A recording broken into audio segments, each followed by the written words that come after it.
NEET ஆயிடுச்சா பாருங்க இப்படி வச்சுக்கிட்டு நல்லா இப்படி நீட்டாக பண்ணிக்கணும்.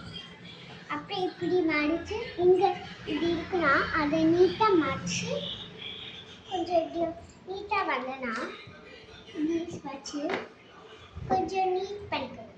நீட் வச்சு இப்படி கொஞ்சம் நீட்டாக பண்ணிக்கணும். இங்கே வச்சு அப்படியே இப்படி மடியுங்க. அப்படியே திருப்பி இப்படி அழகா இப்படி பண்ணிடுங்க. அப்புறம் பிடிக்கிற விஷயம் என்னன்னா இப்படிதான். அப்புறம் நீங்கள் இப்படி பண்ணிக்கலாம் இல்லை இப்படி மடிச்சுக்கலாம். ஓகேனா இப்போ பண்ண போடுறது ஈஸியாக தான். இப்படி மடக்கி இப்படி மடிக்கணுமா அசிங்கமாக இல்லையா? அசிங்கமாக இருந்திருக்கும். இப்போ நான் பண்ணுற போகிறது அழகாக இருக்கும்.